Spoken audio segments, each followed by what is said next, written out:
트럼프 행정부가 한국의 핵 추진 잠수함 건조를 승인한 배경에는 어떤 전략적 계산이 있었나요? 지금 미국은 혼자서 전 세계를 지키는 것이 너무나 부담스럽다는 그런 결론에 도달했다고 저는 봅니다. 그래서 각 국가가 지역별로 나름대로의 그런 안보적인 책임을 다했으면 생각을 하고 있어요. 뿐만 아니라 미국이 줄일 수 있는 곳은 줄여야 되겠다 하는 그런 마음을 갖고 있습니다. 그래서 한반도 내에서도 북한에 대한 위협은 좀 더 남한의 군대가 책임져 주고 미국은 좀 더 큰 그림에서의 동북아 안정이라든지 이런 데에 집중을 하겠다 하는 게 미국의 생각이라고 간단하게 말할 수가 있습니다. 핵추진 잠수함 같은 경우에는 미국이 한국의 핵추진 잠수함을 도와줌으로 해서 한국이 좀 더 많은 그 동북아의 그런 활동을 통해서 대북 억제력도 확보를 하고 필요시에는 그 주변국들하고의 균형도 좀 더 맞출 수 있다고 판단한 것 같습니다. 그래서 한국이 핵 추진 잠수함을 확보하는 것이 미국의 국익에도 도움이 되겠다고 일단을 판단한 것 같아요. 그래서 이번에 핵 추진 잠수함을 갖는 것에 대해서 지원을 하겠다는 그런 결론을 내린 것으로 저는 봅니다. 핵 추진 잠수함 확보가 기존 재래식 전력과 비교해 어떤 억제 효과를 가져오나요? 핵 추진 잠수함은 우리가 지금 원자력 잠수함이라고도 지금 표현을 하고 있습니다만 원자력을 이용해서 잠수함을 운용하는 그런 무기체계입니다. 그래서 이러한 잠수함을 통해서 우리가 여러 가지 효과를 얻을 수가 있어요. 첫째는 이 좁은 공간, 즉 잠수함이라는 공간에 원자력 발전소를 갖다가 넣는 거나 마찬가지이기 때문에 이게 굉장한 기술입니다. 그래서 이 기술을 우리가 지난 십수년 동안 연구를 해왔어요. 그냥 처음부터 시작하는 건 아닙니다. 그래서 이러한 상황에서 이번 기회에 소형 원자로에 대한 나름대로의 우리 기술을 획기적으로 발전시킬 수 있는 계기가 될 거예요. 그래서 이러한 그 원자력 기술을 통해서 우리가 핵 추진 잠수함도 물론 만들 수 있지만 앞으로 우리나라의 미래가 될 수 있는 인공지능, AI. 이 AI에 꼭 필요한 게 이 전력인데 현재 이 전력을 공급하기 위해서는 뭐 화력 발전소라든지 또 태양열, 풍력 이거 갖고는 택도 없기 때문에 결국은 원자력밖에 할 수가 없습니다. 근데 그 원자력 중에서도 이 소형 원자로가 그래도 환경적으로도 그렇고 가격 면이라든지 여러 가지 측면에서 구축하기가 더 쉽기 때문에 이 소형 원자로가 미래라고 해도 과언이 아니에요. 그래서 이 핵추진 잠수함을 만드는 과정에서 우리가 소형 원자로에 대한 기술을 많이 확보할 거기 때문에 경제적으로도 큰 힘이 될 겁니다. 두 번째는 이 소형 원자로를 통해서 핵추진 잠수함을 갖게 되면은 잘 아시다시피 바다에 오랫동안 가 있을 수가 있습니다. 바다에 있는 동안에 잠수함이 돌아다니는 것도 중요하지만 사실은 바다 밑에 매복을 쓰고 있는 것이 더 중요할 수가 있습니다. 그래서 지나가는 다른 나라의 잠수함을 감시하고 필요시에는 격퇴시키는 이런 작전을 수행할 수가 있는데 우리가 이렇게 함으로 해서 한반도 주변에 있는 모든 바다를 우리가 장악할 수 있는 그러한 그 능력을 가질 수가 있습니다. 뿐만 아니라 북한이 선제 공격을 해서 우리의 많은 시설들이 공격을 받았을 때 우리가 반격할 수 있는 북한이 도저히 우리 핵추진 잠수함이 다 어디 있는지 알 수 없기 때문에 그러한 반격 능력을 또 확보한다는 그런 측면도 있어요. 그래서 상대방 잠수함을 우리가 무력화시키는 그러한 능력 또 반격 능력을 확보하는 이러한 군사적인 측면에서의 그런 유용성이 있습니다. 마지막으로는 앞으로 북극 항로가 이제 개통이 될 텐데 그 북극 항로가 개통이 되면 북극에 가깝게 가면 갈수록 그래도 얼음층이 있을 거기 때문에 얼음이 있는 상황에서는 수상함들이 활동하기 쉽지 않습니다. 그때 역시 이렇게 핵 추진 잠수함이 훨씬 더 유용하게 되는 거죠. 그래서 세계 무역 또 우리나라 공급망을 위해서라도 이러한 해군의 원해 능력이 중요해지기 때문에 이럴 때에 모든 우리 핵추진 잠수함들이 유용할 거고요. 뿐만 아니라 이 소형 원자로 기술이 이제 점점 더 상용화되고 핵추진 수상함, 핵추진 무인 수중 수상함 이런 것들도 우리가 생각할 수 있어서 우리가 핵추진 잠수함을 개발하고 디자인하고 할 때는 많은 부수적인 이득들이 파급될 것으로 저는 기대합니다. 우라늄 농축과 재처리 권한이 확보되면 실제로 핵무기 개발 가능성이 높아지는 건가요? 우리 대한민국은 아직까지 핵무기를 개발하겠다는 그런 정책을 갖고 있지 않습니다. 따라서 우리는 비확산 조약을 서명한 국가이고 그 조약을 충실히 이행을 할 거예요. 다만 이번에 핵추진 잠수함을 개발하는 과정에서 우리가 이제 핵 연료를 재처리하고 농축하고 하는 그러한 기술들을 이제 도입하게 될 겁니다. 이러한 그 농축 시설과 또 재처리 기술을 우리가 시행하다 보면 당연히 기반 시설이 구축이 되고 그 기반 시설이 평화적으로 운영이 되겠지만 만에 하나 상황이 급격하게 바뀔 경우에는 이게 무기로도 전환이 될 수가 있기 때문에 우리가 오해받을 일은 해서는 안 되고요. 또 그런 일이 일어나지 않도록 계속적으로 한반도에서 비핵화가 이루어질 수 있도록 계속적인 노력을 해야 될 겁니다. 따라서 이번에 우리가 핵추진 잠수함을 개발하고 또 나름대로 핵 잠재력을 확보하는 것은 환영할 일이지만 그럴수록 더욱더 우리의 책임이 높아진다는 사실을 명심하고 그 책임에 충실할 수 있도록 또 다른 나라들이 오해하지 않도록 더욱더 유념해야 될 거라고 생각합니다. 이러한 변화가 동북아 안보구도 특히 중국과 북한의 대응 전략에 어떤 영향을 미치게 되나요? 사실 북한이 핵추진 잠수함을 만든다고 하는데 북한이 운영하려고 하는 핵추진 잠수함은 공격형을 상정하고 있는 것으로 보입니다. 다시 말해서 거기다가 핵 무기를 탑재해서 미국을 공격하겠다는 이런 생각을 하고 있는 것 같아요. 그러면 북한도 그러한 그 능력을 유지하기 위해서는 핵추진 잠수함을 2척, 3척, 4척 이렇게 갖고 있어야 될 텐데 상당한 경제적인 부담이 될 겁니다. 이러한 그 잠수함들에 대해서 우리가 매복을 해서 북한 잠수함을 기다린다든지 아니면 추적할 수도 있고요. 그 다음에 북한 잠수함뿐만 아니라 북한의 어떤 그 수상 전력에 대해서도 우리가 상당한 능력을 확보할 수가 있습니다. 가장 중요한 것은 북한이 공격을 해왔을 경우에 많은 우리 군사 시설들이 선제 공격에 노출될 수밖에 없어요. 그러나 핵추진 잠수함 같은 경우에는 바닷속에 오랫동안 있을 수 있기 때문에 북한을 반격할 수 있는 그러한 능력을 가질 수가 있습니다. 그래서 군사적으로만 본다 하면은 북한에게 상당히 위협이 될 수 있는 그러한 능력, 즉 북한이 선제 공격을 하더라도 아군의 상당한 군사력이 살아남는다는 그러한 보장을 해주기 때문에 우리로서는 큰 의미가 있는 겁니다. 이번 조치가 단순한 기술적 진전이 아니라 한국의 핵 자율성을 상징하는 전환점이었나요?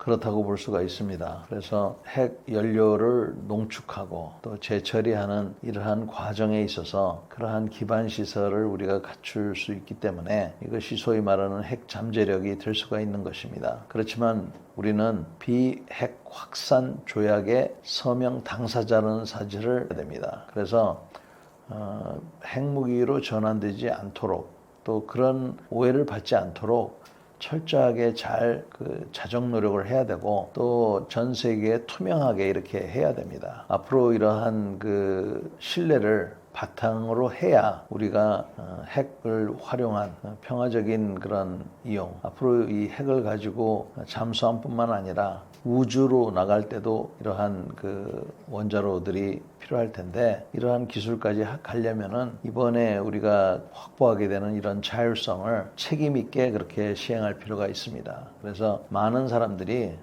오해를 할 수 있는 그런 부분이 있기 때문에 그런 오해가 생기지 않도록 더욱더 철저하고 조심스럽게 행동하고 말해야 될 거라고 봅니다.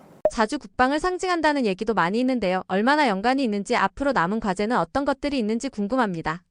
많은 분들이 핵 추진 잠수함 또 혹시라도 우리가 나중에 핵무기를 갖게 되면 자주 국방의 큰 진일보가 아니냐 이렇게 생각을 하고 있습니다. 맞는 얘기입니다. 근데 한 가지 좀 꼭 얘기하고 싶은 것은 우리가 설사 핵 추진 잠수함을 갖고 있고 또 심지어는 핵무기를 갖는다 하더라도 절대로 이것이 군대의 규모가 작아지는 것으로 이어지지 않는다는 겁니다. 핵무기를 갖더라도 재래식 군대를 반드시 갖고 있어야 돼요. 북한만 봐도 우리가 알 수 있습니다. 북한은 핵무기를 갖고 있지만 지금 재래식 무기를 다시 현대화하겠다고 지금 소리 높이고 있습니다. 왜 그럴까요? 핵무기만 갖고는 안 된다는 겁니다. 다시 말해서 핵무기라는 거는 최후에 쓰는 수단이기 때문에 그 최후까지 가지 않게 하기 위해서 또는 그 최후로 가기 전까지 여러 가지 그 단계에 있어서 활용할 수 있는 것은 역시 재래식 전력이다라는 겁니다. 따라서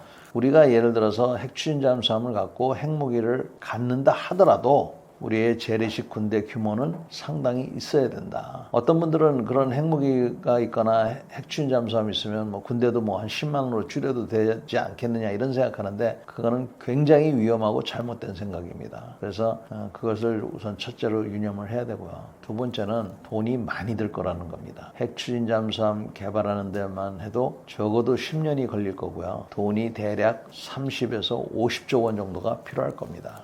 거기다가 핵추진 잠수함 한 척에 뭐 1조 원이 될지 3조 원이 될지 모르지만 지금 우리가 얼핏 잡아 4척 정도 있으면 되겠다고 하지만 그거는 아니고요. 한 12척은 있어야 될 거예요. 그렇다면 여기에 지금 현재 우리가 쓰는 국방비의 뭐 반 이상을 쏟아부어야 운영이 될 수도 있습니다. 그래서 앞으로 국방비가 굉장히 많이 늘어날 수밖에 없는 이러한 상황이 있는데 제가 걱정하는 것은 이러한 핵추진 잠수함 이런 것 때문에 더군다나 지금 부족한 기초 무기들이 더 관심권 밖에 있지 않을까 하는 데서 제가 걱정을 하고 있는 겁니다. 저는 핵추진 잠수함도 중요하고 스텔스 항공기도 중요하고 최신식 전차도 중요하지만 제일 중요한 거는 군인이다. 사람이고 그 사람이 운용하는 입고 먹고 자는 이러한 기초 장비들 그리고 특히 통신 장비 이게 중요하다고 생각하는 사람이기 때문에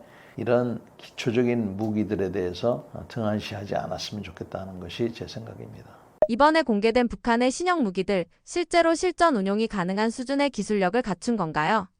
이번 열병식에 나온 무기들을 가짜 무기라고 이렇게 생각하는 것은 굉장히 위험한 생각입니다. 특히 그 상대방을 얕잡아 본다는 것은 자멸을 초래하는 일이기 때문에 항상 상대방은 강하게 내 자신은 불리하게 이렇게 판단하는 것이 이게 신중한 모드고요. 반드시 그렇게 판단을 해야 됩니다. 그래서 이번에 북한 열병식에서 나왔던 모든 무기들에 대해서 우리가 관심 있게 예의주시하고 또 거기에 따라서 우리가 할 수 있는 그러한 대응책도 잘 구비를 해야 된다고 생각합니다. 김정은이 열병식을 야간에 개최하고 전투기에 LED를 장착한 연출에는 어떤 정치적 의도가 있었나요?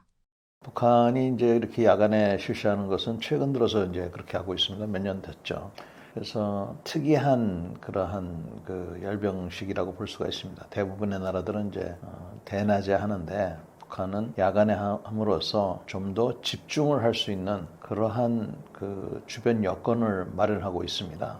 또 야간에 하기 때문에 각종 불빛이나 이런 것을 잘 활용을 해서 좀 더 화려한 행사를 묘사할 수가 있죠. 이러한 그 북한의 열병식은 단순히 군사적인 그런 퍼레이드를 떠나서 북한 인민들을 갖다가 단합시키고 또 군 전체에 대한 어떤 국가적인 관심을 집중시키는 그래서 군이 국가의 고위 수단이고 또 매우 중요한 수단이다. 이런 것을 강조함으로 해서 북한을 단합시키는 그런 계기로 삼고 있습니다. 우리나라는 지금 그렇게 안 하고 있는데 뭐 돈이 많이 든다는 그런 이유도 들고 있습니다만 이런 것은 한번 잘 생각해 봐야 됩니다. 안보의식이 우리가 많이 해이됐다고 하는데 안보의식이 해이된 이유 중에 하나가 바로 이와 같은 행사들을 북한처럼은 못하더라도 우리도 어느 정도 실시를 해야 국민들이 관심도 갖고 자신감도 갖고 또 나라를 지키겠다는 그러한 안보의식이 제고가 되기 때문에 우리도 이런 것은 좀 배워야 된다고 생각합니다.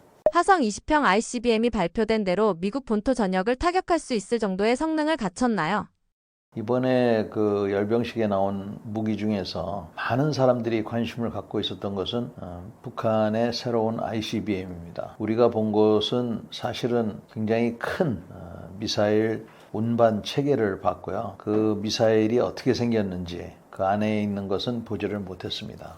다만 그 운반체를 보면은 전에 있던 운반체보다 훨씬 더 크다. 따라서 이 화성 20형이라고 지금 우리가 명명하고 있는데, 이 화성 20형은 과거보다 훨씬 더 진일보한 ICBM이라고 지금 판단을 하고 있습니다. 그렇지만 여기에 그치는 것이 아닙니다. 북한은 지금 뭐라고 얘기하고 있냐면, 자기네들이 이러한 그 핵무력을 완성하는 여기에만 집중하는 것이 아니라 재래식 전력도 집중하겠다, 이렇게 지금 얘기하고 있어요. 그래서 이번 행사에 보면은 새로운 장갑차, 새로운 전차, 특히 새로운 미사일 중에서도 극초음속 미사일, 그리고 드론을 보여주고 있습니다. 그리고 모든 병과 병종별로 부대들이 열병식을 하고 있습니다. 그래서 북한이 핵무기뿐만 아니라 재래식 군대도 지금 집중해서 향상시키고 있다 하는 것을 우리가 유념을 해야 됩니다. 북한이 신형 전차, 신형 장갑차, 이런 것들이 얼마나 유용한지는 우리가 알 수가 없습니다. 현재로서는. 그러나 또 얼마나 갖고 있는지도 알 수가 없습니다. 그렇지만 그러한 무기들에 관심을 갖고 있고 그러한 기술을 계속적으로 발전시키고 있다는 것은 우리가 알 수가 있어요.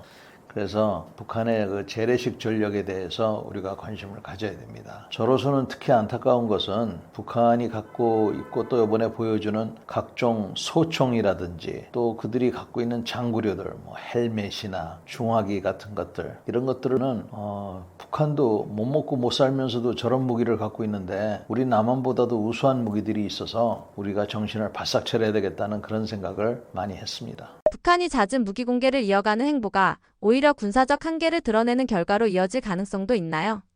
북한이 자꾸 무기를 공개하는 것이 그들이 한계에 도달했기 때문에 그렇다라고 생각하는 것은 저는 위험한 생각이라고 봅니다.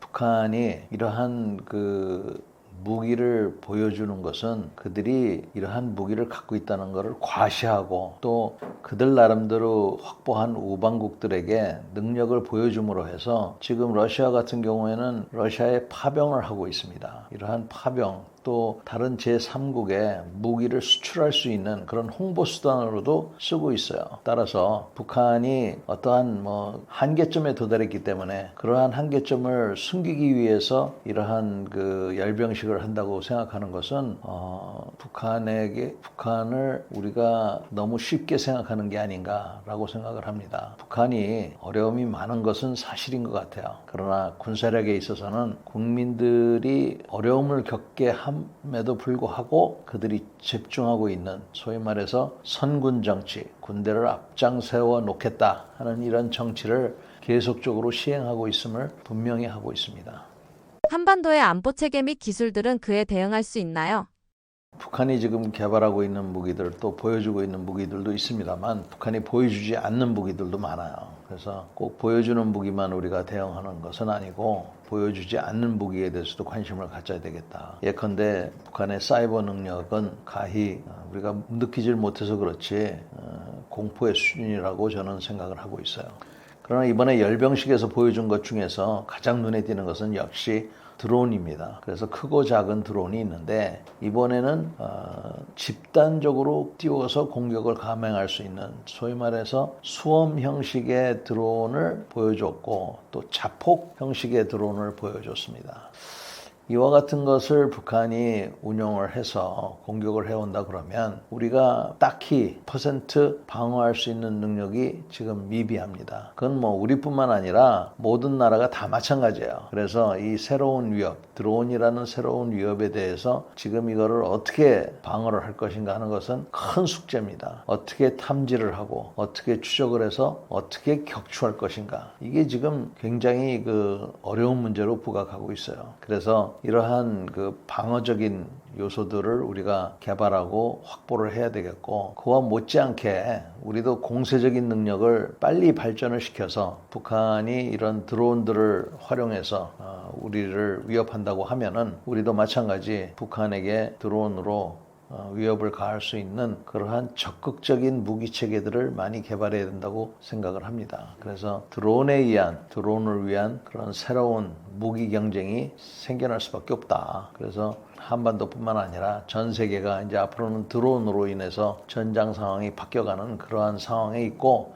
이러한 드론을 활용한 전쟁, 이것을 누가 빨리 적응하느냐, 여기에 관건이 있다고 봅니다. 현재로 봐서는 북한이 우크라이나에서 얻은 경험을 바탕으로 해서 많이 발전해 있다고 보기 때문에 더욱더 이 위협에 관심을 가져야 된다고 생각합니다. 현재 우리나라의 드론 기술력은 어떤 수준인가요? 현재 우리나라의 드론 기술이 부족하다 이런 걸 떠나서 현재 집중을 못 하고 있어요. 제 생각에는 드론을 우리가 이제 개발하고 하는데 기존의 개발 방식, 즉 어떤 소요를 제기를 해서 거기에 따른 경쟁, 또 입찰, 시험 평가 이렇게 해서 전력화 이렇게 하는 방식도 있겠습니다만 지금 워낙 급하기 때문에 저는 차라리 일반 부대에다가 한 20억씩 줘가지고 한 5개 부대를 선정해서 한 100억 원만 준 다음에 6개월 동안에 경합을 시켰으면 좋겠습니다. 그래서 각 부대가 자기네가 알아서 드론을 만들어 가지고 한번 경연장에서 드론을 한번 해보는 거죠. 그렇게 해서 우리도 드론을 갖다가 개발하면 좋겠는데 이런 방식은 현행법이 어떻고 해서 규정이 안 되고 해본 적이 없고요. 이런 사고 방식을 가지면 우리는 북한을 능가할 수가 없습니다. 그래서 빨리 이 드론에 대해서 관심을 갖고 이거는 진짜 국가적인 차원에서 생각을 해야지 군에게만 맡겨놓는다든지 아니면 현재의 조달 체계로는 절대로 당면한 위협을 대항할 수 없다고 저는 생각을 해요. KF-21은 현재 4.5세대지만 앞으로 5.5세대나 6세대까지 발전할 가능성이 있나요? 충분히 있다고 생각합니다.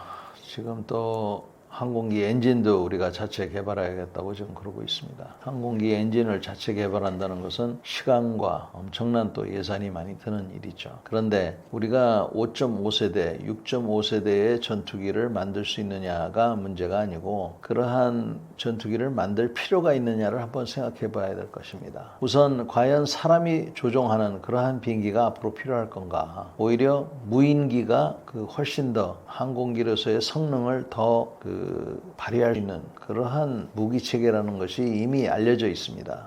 그래서 AI에 의한 또 원격 조종에 의한 그러한 무인기들이 앞으로 개발이 되지 않느냐 하는 그런 거를 생각해 본다면 굳이 5.5세대, 6.5세대 이런 거를 만들 필요가 있겠는가 하는 원천적인 그런 질문부터 해야 될 거라고 생각을 해요.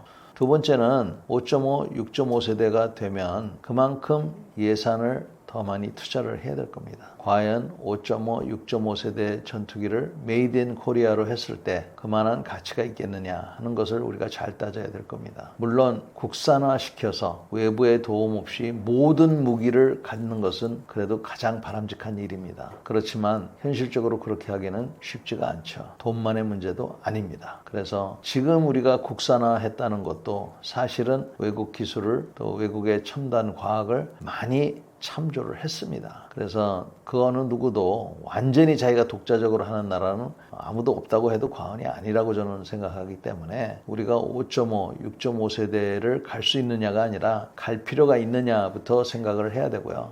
간다면 그 형태가 뭐가 돼야 될 것이냐. 우선 유인이냐 무인이냐 이런 것부터 잘 따져서 추진을 해야 될 거라고 생각합니다. 우리 한국 사람들은 마음 먹으면 뭐든지 할 수 있죠. 다만 과연 거기에 따른 투자와 희생을 할 각오가 되어 있는지 그거는 잘 판단을 해야 될 거라고 봅니다.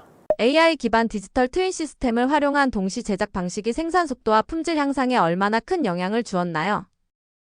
큰 영향을 주죠. 그러나 이제 이런 고가의 장비를 만들 때 무엇보다도 중요한 것은 과연 이것을 수출할 수 있느냐 없느냐가 중요합니다. 이러한 항공기를 우리나라에서만 쓴다 그러면 100대를 쓰겠습니까? 200대를 쓰겠습니까? 저런 항공기를 수십조 원을 들여서 만들고 난 다음에 생산 단가를 낮춰야 되는데 시설을 갖다가 AI 기반으로 하고 로봇을 사용한다 그래도 그 한계가 있습니다. 그래서 생산 시설을 갖다가 최첨단화한다 그래가지고 그것만 갖고는 안 되고 역시 수출길이 열려야 이 항공기의 단가를 낮출 수가 있고 또 향후 그 개발의 밑거름이 되는 것이죠. 그래서 앞으로 우리가 항공기를 비롯해서 이러한 무기 체계들을 개발할 때는 과연 수출 시장을 우리가 보고 할 수 있겠느냐, 수출 시장을 잘 보고 개발을 해야 된다고 생각을 해요. 그래서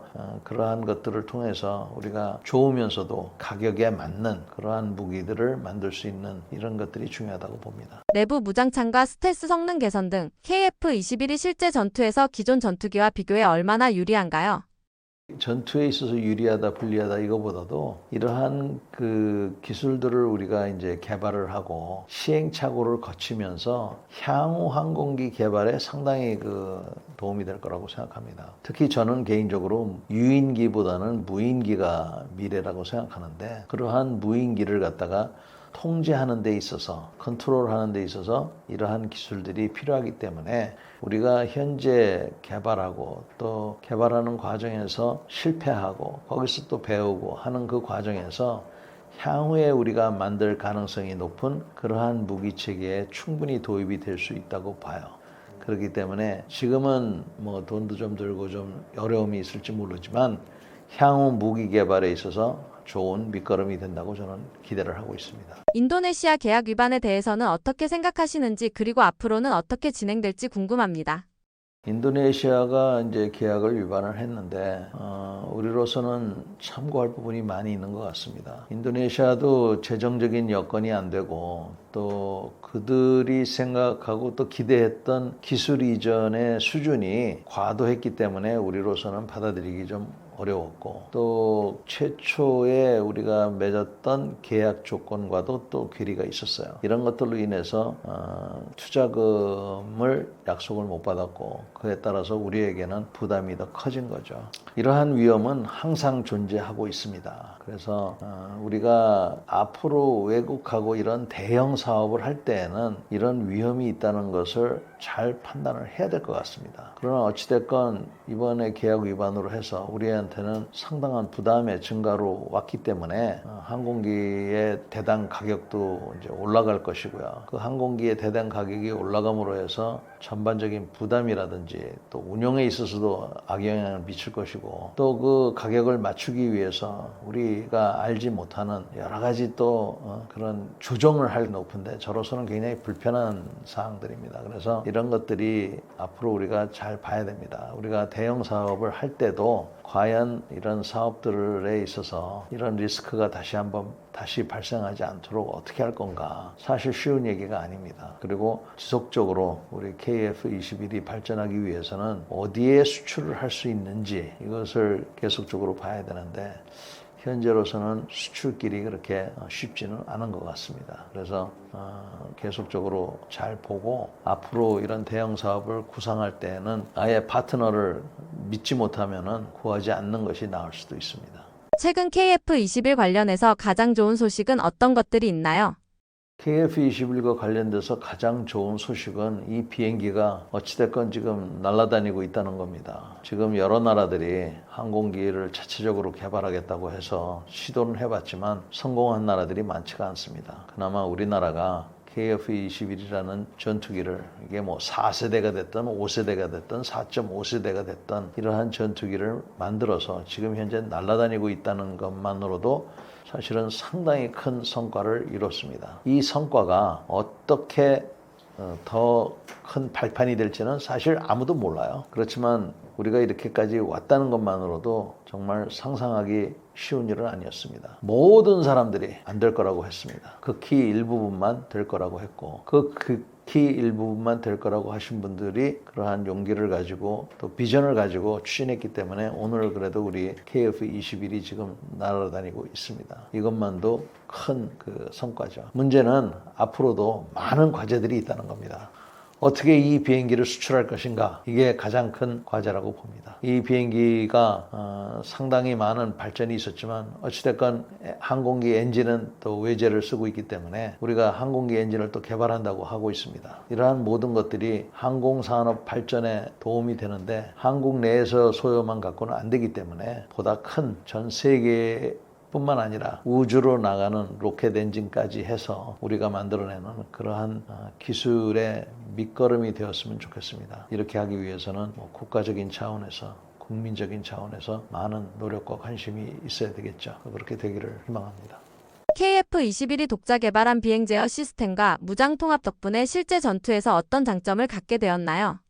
이러한 시스템을 개발을 했기 때문에 우리가 비록 그 기술이 100% 국산 기술이 아니라 하더라도 상당한 진전이 있었던 것은 사실입니다. 그래서 이러한 기술로 해서 실제 전투에 있어서는 중요하겠지만 그것보다도 저는 앞으로 미래에 우리가 전투 체계를 개발할 때 특히 그 무인기들 또 차량 이런 거를 개발할 때 밑거름이 되는 그러한 그 기술이 될 거라고 확신하고 있기 때문에 거기에 상당한 기대를 걸고 있습니다. 그래서 지금은 비록 돈도 많이 들고 노력도 많이 들었고 그 결과물이 조금 기대보다 적을지 모르지만 앞으로 상당한 그러한 잠재력을 키워놨다라고 보고요. 이러한 잠재력이 우리나라뿐만 아니라 동북아 지역의 발전 그리고 안정 또 우리 모든 국민들의 그런 그 안전을 좋겠어요. 이러한 것들이 쉽게 오는 것이 아닙니다.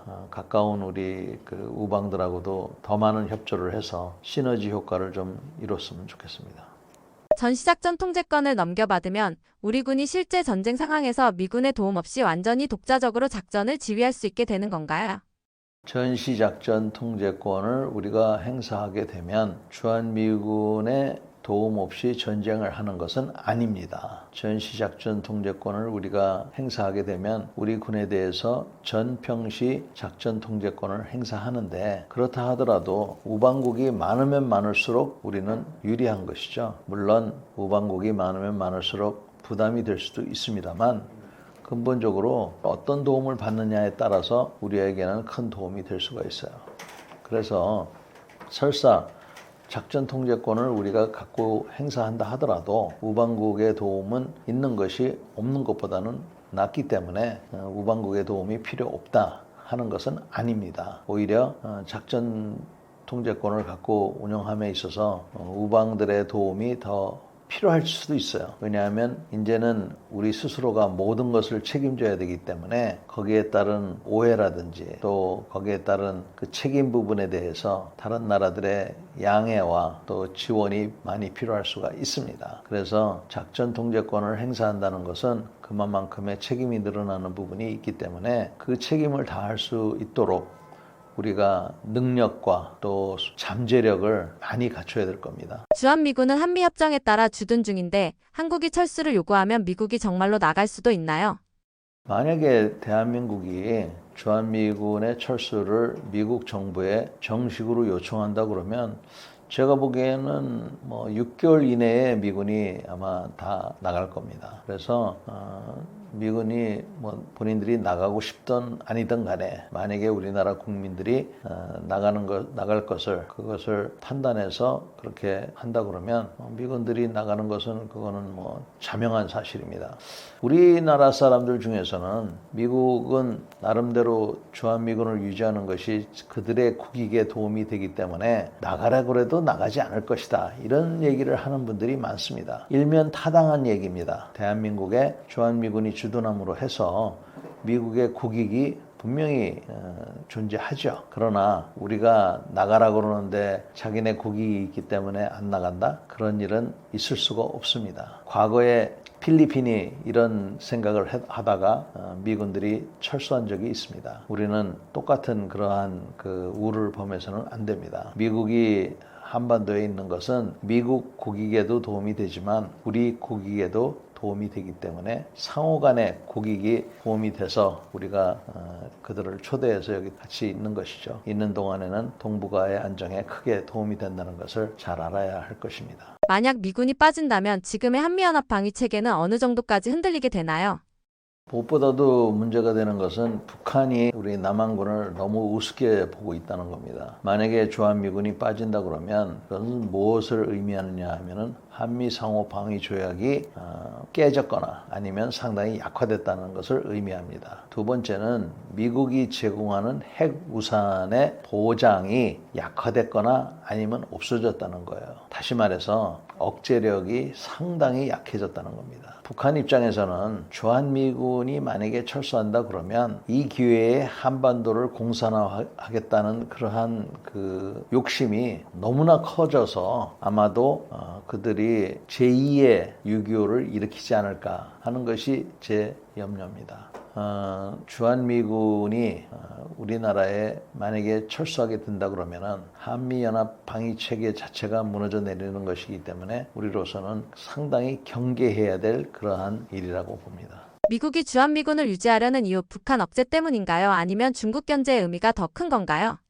미군이 주한미군을 유지하려는 이유는 사실은 6.25 이후에 이제 한반도에 주둔하게 됐죠. 근데 이렇게 보시면 지난 80년 동안 미군의 규모가 계속 줄고 있습니다. 그래서 현재는 28,000명 정도가 남아 있습니다. 28,000명보다 더 내려가지 않도록 하기 위해서 우리가 방위비 분담금도 일부 부담하고 있고 또 주한미군들하고 그 여러 가지 생각을 공유하면서 노력을 하고 있습니다. 그런데 벌써 주한미군을 더 줄이면 안 되겠느냐 하는 생각을 하는 그러한 미국 관료들이 꽤 있습니다. 주한미군이 우리나라에 큰 도움이 되는데 미국에게도 큰 도움이 된다는 것을 미국 사람들 중에 모르는 사람들이 꽤 있어요. 그래서 이러한 그 잘 모르는 미국 사람들이 고위 관리가 되는 경우도 있기 때문에 잘못하다가는 주한미군이 더 줄어들 수가 있습니다. 그래서 줄어든다는 것이 반드시 최악의 경우로 이어지는다고는 볼 수 없지만 일단 우리가 불안하기 때문에 줄어들지 않도록 계속적으로 노력을 하고 있는 것이죠. 그러나 어떻게 보면은 이게 상황이 어떻게 될지 아무도 장담을 할 수가 없는 것이 지금 현재 세계입니다. 그래서 주한미군이 자기네들한테도 유리하지만 우리가 주한미군 또는 미국 사람들에게 주한미군이 왜 미국한테 중요하냐 하는 것을 계속적으로 설명할 필요가 있습니다. 그래서 경제적인 측면, 또 군사적인 측면, 문화적인 측면 이런 데에 있어서 주한미군, 한국이 미국에게 중요한 이유 이런 것들이 계속적으로 홍보가 되고 교류가 되어야 됩니다. 그래야만이 주한미군의 가치를 미국 사람들이 알고 주한미군이 하고 있는 역할에 대해서 모두가 좀 잘 알 수가 있는 것이죠. 만약 주한미군이 철수한다면 한국이 자체적으로 핵무장이나 자주국방 체계를 갖추는 게 현실적으로 가능할까요? 주한미군이 만약에 철수를 한다 그러면 자주국방을 할 수밖에 없는 상황이 되는데 이 자주국방이라는 게 돈만 갖고 되는 것은 아닙니다. 또 돈을 아무리 많이 써도 완벽하지가 않기 때문에 여러 가지로 그 사회적인 그러한 불안 요소들이 있을 겁니다. 더더욱이 북한이 핵무기를 갖고 있기 때문에 주한미군의 가치가 그만큼 더 중요해진 것이죠. 그럼에도 불구하고 만약에 주한미군이 철수하게 됐다 했을 경우에는 우리나라도 핵무장을 할 수밖에 없는 그러한 상황이 될 거고요. 핵무장을 한다 하더라도 북한의 그러한 그 도발 가능성이 완전히 없어지는 게 아니기 때문에 주한미군이 만약에 여기 없다 그러면은 우리는 새로운 동맹 국가들 또 새로운 안보 체계를 위해서 많은 노력을 해야 될 거예요. 주한미군의 존재가 미국의 국익에도 부합되는 것은 참으로 다행스러운 일입니다. 그렇기 때문에 주한미군이 철수할 확률이 그렇게 많지는 않죠. 감축은 있을 수가 있겠습니다. 그래서 주한미군의 철수를 상정을 해서 우리가 자주국방을 하겠다는 그런 의지를 갖고 있는 것은 매우 중요하고 그러한 의지를 실현하기 위해서 국방비도 늘리고 국민들이 안보의식을 가져서 안보가 중요하다. 따라서 내 아들부터 먼저 군대를 가야 되겠다. 내 남자친구부터 군대를 가야 되겠다. 또 나도 여자지만 나도 군대를 가겠다. 이런 의식을 좀 갖는 것이 더욱더 중요하고요. 그런 의식을 바탕으로 해서 의지만이 아니라 세금도 더 내고 또 국방의 그러한 어떤 결기라고 그럴까요? 만약에 전쟁이 난다거나 북한이 도발해 온다든지 아니면 주변국이 도발하면 끝까지 싸우겠다 하는 그런 의지를 갖는 이러한 마음들이 다 모아져야 자주국방이 되는 거기 때문에 주한미군이 없다고 그래서 핵무기만 가지면 된다. 이런 것은 너무 단순 계산이고 우리나라 체제 전체가 바뀌어야 될 겁니다. 그래서 핵무기를 갖기 전에 안보의식부터 제고하겠다는 그런 마음을 우리 국민들이 가져야 되는 것이 중요하다고 생각합니다. 국가 안보는 자존심이나 감정의 문제가 아닌데요. 이성적인 차원의 자주국방이란 무엇이라 생각하시나요? 감정에 앞서서 그거보다도 우리가 소위 말하는 그런 국뽕이라는 단어가 있습니다. 그래서 우리나라가 다른 나라 도움 없이 내 나라를 지킬 수 있다. 우리가 뭐 세계 군사력 5위다. 이런 얘기를 하는데 그 사실이 아닙니다. 우선 세계 군사력을 순위를 매긴다는 것도 아주 비현실적인 그런 계산 방법이고요. 우리나라 군인들이 또 젊은이들이 훌륭한 거는 사실이고 군인대로서도 뭐 손색이 없는 건 사실인데 지금 어려움이 많은 것도 사실입니다. 그리고 정치적으로 휘둘리고 있는 것도 사실이에요. 정치적으로 휘둘리고 있는 군대가 어떻게 막강한 군대라고 할 수가 있겠습니까? 더군다나 사회 분위기가 군대는 마치 노역을 가는 것 같은 이런 인식으로 되어 있기 때문에 굉장히 참 저로서는 안타깝습니다. 군인이 된다는 것은 힘든 일이지만 명예로운 일이다. 보람 있는 일이다. 이렇게 우리가 재해석을 해서 또 그렇게 생각을 함으로 해서 자부심도 느끼고 또 국민들이 사랑을 해줘야 되는데 군복 입은 사람들에 대해서 별다른 그런 불쌍하게는 여겨도 존중해주지 않는 이런 사회 분위기 속에서 어떻게 우리가 강국이라고 할 수가 있겠어요. 그래서 군인들 스스로도 똑바로 해야 되겠지만 군인들이 좀 잘못한다 하더라도 그것을 잘 감싸서 자기 군대라는 것을 잊지 말아야 된다고 생각합니다. 군인들은 좋으나 싫으나 우리 자식이고 좋으나 싫으나 나를 지켜주는 그러한 조직인데 그들의 사기를 너무 꺾어서는 안 된다라는 게 제 생각입니다. 그래서 지금 우리가 자부심을 갖는 건 좋지만 노력도 하지 않으면서 자부심을 갖는 것은 그거야말로 정말 너무 위험한 그러한 사고방식이라고 봅니다. 여러분 안녕하십니까? 전인범 예비역 육군 중장입니다. 저는 현재 컬럼니스트, 그다음에 군사 전문가로서 여러분들에게 군사 문제, 특히 세계 문제와 한미 관계, 또 우리 국내 문제에 대해서 소개하고 있습니다.